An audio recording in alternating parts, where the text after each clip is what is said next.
اس کے ذریعے سیدنا حسین ابن علی رضی اللہ تعالی عنہ کو شہید کروایا. 18 اہل بیت میں سے اور 54 لوگ دوسرے شہید ہوئے واقعہ کربلا کے دوران. ٹوٹل 72 لوگ.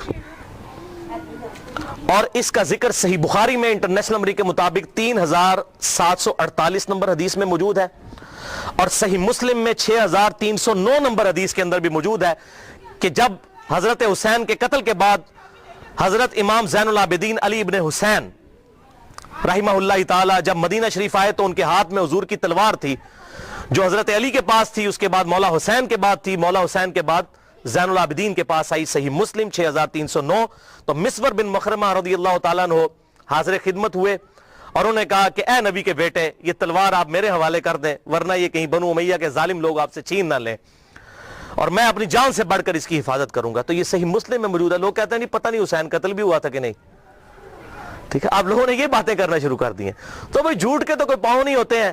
جب لوگوں نے یہ جرت کی جی وہ صحابہ وہ بغلوں میں بت رکھ کے آتے تھے اس لیے رفع یدین ہوتا تھا, حالانکہ اہل سنت اور اہل تشیع کا رفع الیدین پہ اجماع ہے, سوائے حنفیوں کے پوری امت متفق ہے کہ آپ صلی اللہ علیہ وسلم رکوع میں جاتے وقت رکوع سے اٹھتے وقت رفع الیدین کرتے تھے. لیکن جب کوئی بندہ بے ایمانی پر اتر ہے تو اس کا تو کوئی علاج ہی نہیں ہے. وہ کہے گا جی بت رکھ کے آتے تھے, اے بھی ہوئی یہ بت رکھ کے آتے سن. بھائی صحیح مسلم میں موجود ہے, صحیح بخاری میں واقعہ کربلا کا ذکر موجود ہے. دوسرا سیاہ کارنامہ,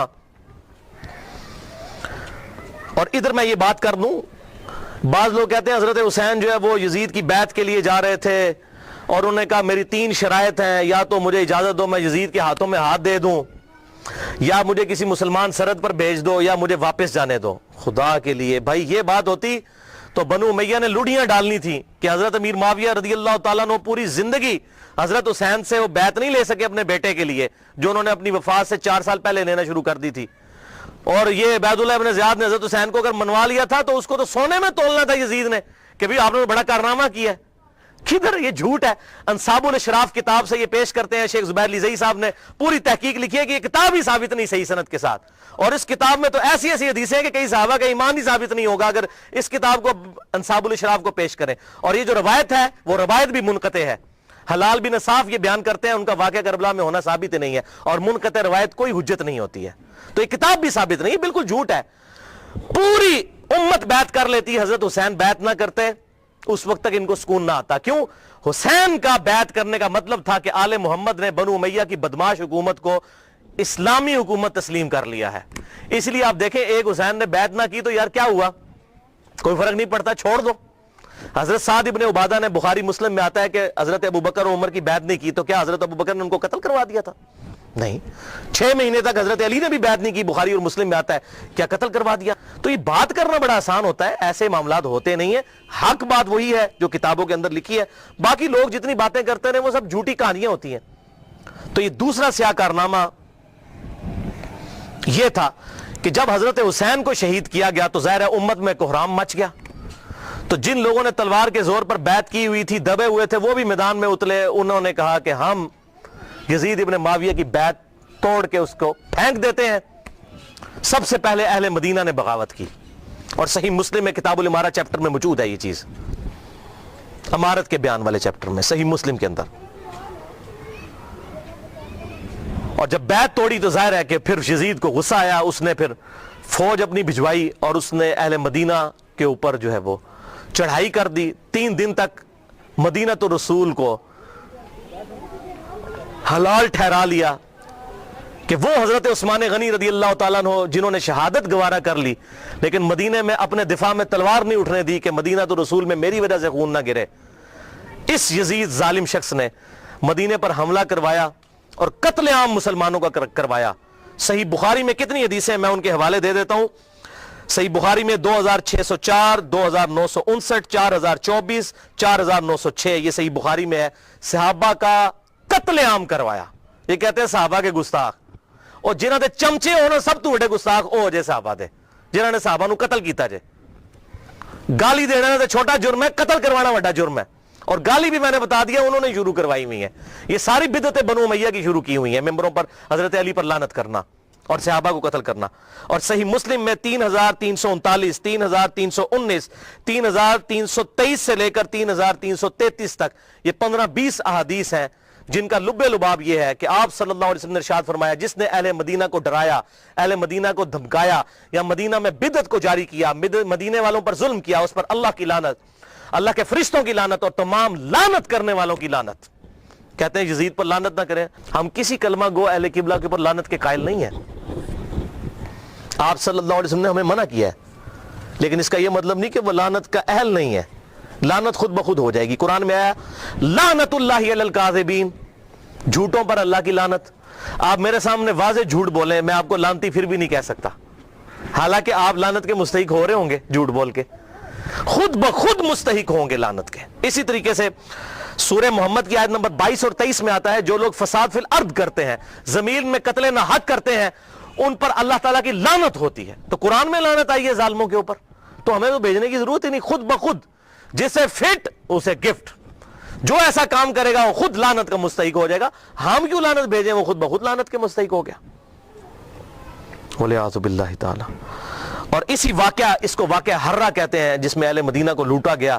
اور یہاں تک کہ حافظ ابن کثیر جو آخری درجے تک اہل شام کا دفاع کرتے ہیں, لیکن یہاں پر وہ بھی تڑپ اٹھے اور انہوں نے کہا کہ یہ یزید نے جو ظلم ڈھایا, 1000 صحابیات اور تابعات بغیر شادی کے حاملہ ٹھہریں. زنا کیا یزید کی فوجوں نے, 3 دن تک مسجد نبوی میں گھوڑے باندھے, وہاں پر پیشاب کرتے رہے اور مسجد نبوی میں نماز نہیں ہوئی. اور حتیٰ کہ پھر حافظ ابن کثیر تڑپ اٹھے جب مختار سقفی نے 22,000 قاتلین حسین کو ایک ایک لسٹ بنا کر قتل کیا, تو ابن کثیر کہتے ہیں کہ اس نے مسلمانوں کے دل ٹھنڈے کر دیے. ایک تو توابون کھڑے ہوئے 4000 کے قریب, لیکن وہ عبید اللہ ابن زیاد کا مقابلہ نہیں کر سکے. بعد میں مختار سقفی نے جس طریقے سے ان کو قتل کیا جو حضرت حسین کے خلاف کھڑے ہوئے تھے, اور آپ دیکھیں اس کا سرغنہ کون تھا, عمر ابن سعد ابن ابی وقاص, جنتی صحابی کا بیٹا. حضرت نوح علیہ السلام پیغمبر سے بیٹا کیا نکلا, کافر. کہتے نہیں صحابہ کی اولاد, او بھئی نبی کی اولاد سے بڑھ کر کون ہو سکتا ہے, حضرت نوح کا بیٹا کافر. تو اس کی وجہ سے حضرت نوح کو تو کوئی لعن طعن نہیں کر سکتا. اسی طریقے سے عمر ابن سعد جیسے سعد ابن ابی وقاص جنتی صحابی ہیں. ایک مجلس میں جن 10 صحابہ کو بشارت ملی ان میں یہ بھی شامل ہے, اور آخری وقت تک یہ حق کی آواز بلند کرتے رہے الحمدللہ. اب سعد ابن ابی وقاص میں صرف بیان کروں کس طرح وہ حضرت علی کے فضائل امیر معاویہ کے دور میں بیان کرتے تھے اور ڈنکے کی چوٹ پہ کرتے تھے, اور جو لوگ حضرت علی پر لعنت کرتے تھے ان کے وہ خلاف کھڑے ہوتے تھے. یہ پورا ایک ٹاپک ہے بخاری اور مسلم کے اندر, جو کبھی ٹائم ملا تو میں انشاءاللہ بیان کروں گا. لیکن بیٹا آگے دیکھیں کیا نکلا. اسی واقعہ حرہ پر امام احمد بن حنبل رحمۃ اللہ علیہ کا قول صحیح سند کے ساتھ اسی ابن جوزی کی کتاب میں موجود ہے, صفحہ نمبر 40 پہ, جو عربی میں نسخہ ہے, اردو میں آپ کو مل جائے گا. یہ امام احمد بن حنبل سے ان کے شاگرد نے پوچھا یزید ابن معاویہ کے بارے میں کہ کیا آپ یزید ابن معاویہ کے بارے میں آپ کا کیا خیال ہے. یہ اب میں آپ کو بتانے لگوں کہ اہل حدیث کا کیا موقف تھا. سب سے بڑے اہل حدیث اہل سنت امام احمد بن حنبل المتوفا 241 ہجری, جو اہل سنت کے بڑے ائمہ ہیں, بخاری اور مسلم کے استاد ہیں. اور وہ کیا کہہ رہے ہیں, آپ حدیث میں کس کو لیتے ہیں کہ جی کس راوی پر بحث کرنی ہے, آپ کہتے ہیں یہ فلاں محدث اس کو ضعیف کہتا ہے. اب یہ سب سے بڑا امام اہل سنت کا کیا کہہ رہا ہے, وہ کہتے ہیں کہ یزید وہی ہے جس نے مدینے والوں کے ساتھ وہ کرتوت کیے جو اس نے کیے. شاگرد نے پوچھا یزید نے کیا کیا تھا. احمد بن حنبل نے فرمایا اس نے مدینے والوں کو لوٹا تھا. شاگرد نے پوچھا کیا ہم یزید سے حدیث بیان کر سکتے ہیں. احمد بن حنبل نے فرمایا یزید سے حدیث مت بیان کرو, اور کسی کے لیے یہ حلال ہی نہیں ہے کہ وہ یزید سے ایک حدیث بھی بیان کرے. پھر شاگرد نے پوچھا کہ جب یزید نے یہ حرکتیں کی تھیں تو کن لوگوں نے یزید کا ساتھ دیا تھا. تو احمد بن حنبل نے فرمایا اہل شام نے, یہ شامیوں نے یہ غلط کام کیا تھا جو یزید کے ساتھ مل کر اہل بیت کے ساتھ اور اہل مدینہ کے ساتھ ظلم ان پر ڈھایا تھا. یہ دوسرا کارنامہ. اور تیسرا سیاہ کارنامہ 64 ہجری میں اسی دوران حضرت عبداللہ ابن زبیر رضی اللہ تعالیٰ عنہ, یہ وہ صحابی ہیں جن کے بارے میں صحیح بخاری میں آتا ہے, جب مسلمان ہجرت کر کے مدینہ شریف آئے تو یہودیوں نے کہا ہم نے مسلمانوں پر بندش کر دی ہے, ان کے گھر اب اولاد نہیں ہوگی. تو سب سے پہلے بیٹا پیدا ہوا حضرت ابو بکر کا نواسا عبداللہ ابن زبیر, حضرت عائشہ کی جو بہن تھی اسما بنت ابی بکر, ان کا بیٹا عبداللہ ابن زبیر. اور حضور نے اپنے مبارک ہاتھوں سے ان کو گٹی دی تھی کھجور چبا کر, صحیح بخاری میں آتا ہے. یہ وہ ہیں عبداللہ ابن زبیر صحابی.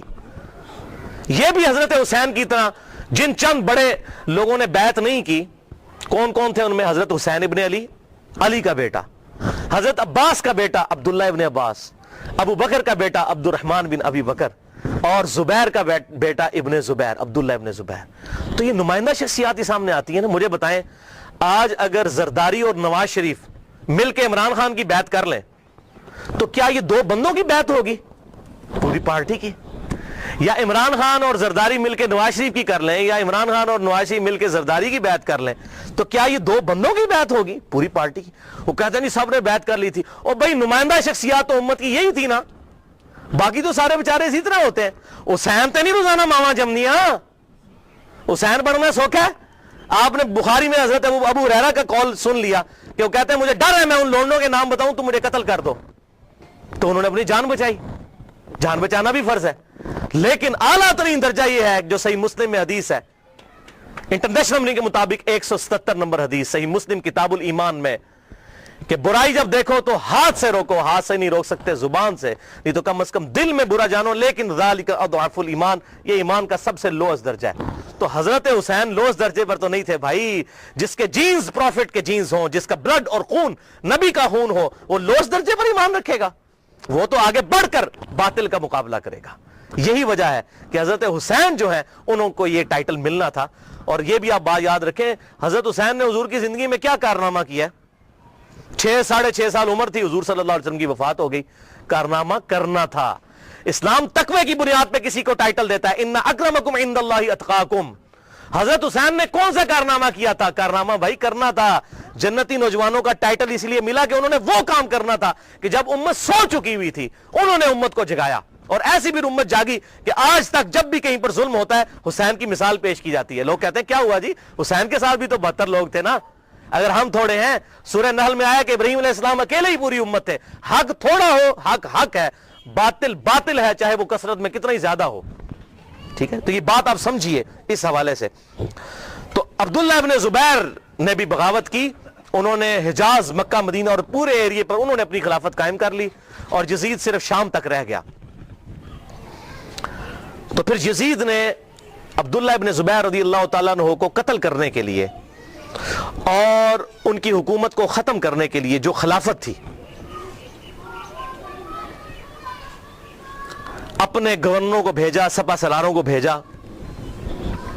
64 ہجری کا یہ واقعہ ہے، اور یہ صحیح مسلم میں انٹرنیشنل نمبر کے مطابق 3245 صحیح مسلم 3245 نمبر حدیث ہے کہ ابن زبیر پر جب حملہ کیا اس دوران خانہ کعبہ کو منجنیق سے پتھراؤ کیا گیا، غلاف کعبہ بھی جل گیا۔ 3245 صحیح مسلم۔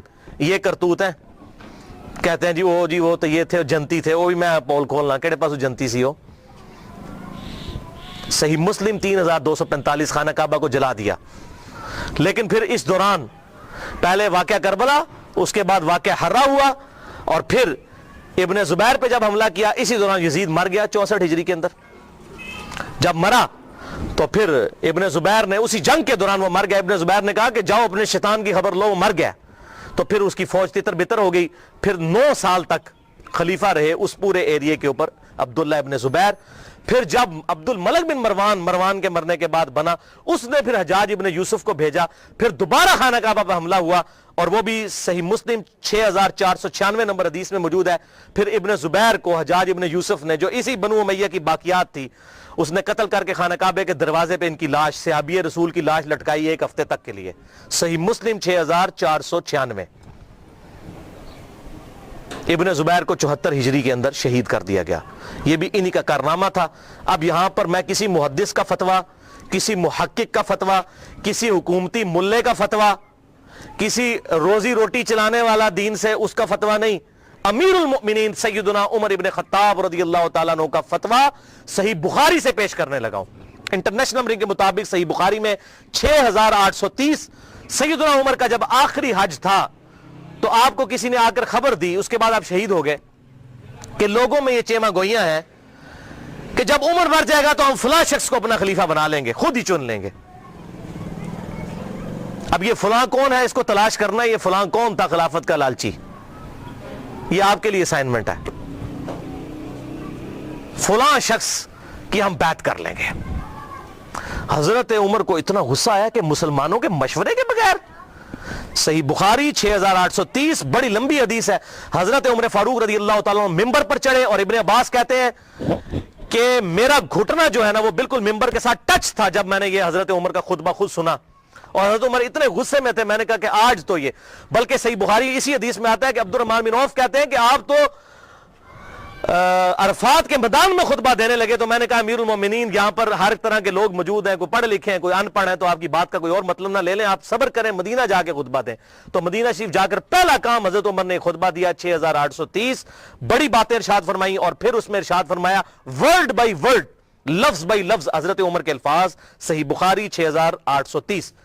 دیکھو خیال رکھنا کہ کوئی شخص بھی بغیر مسلمانوں کے مشورے کے اور بغیر اتفاق رائے کے تم پر مسلط نہ ہونے پائے, ورنہ اس کا انجام قتل و غارت ہوگا.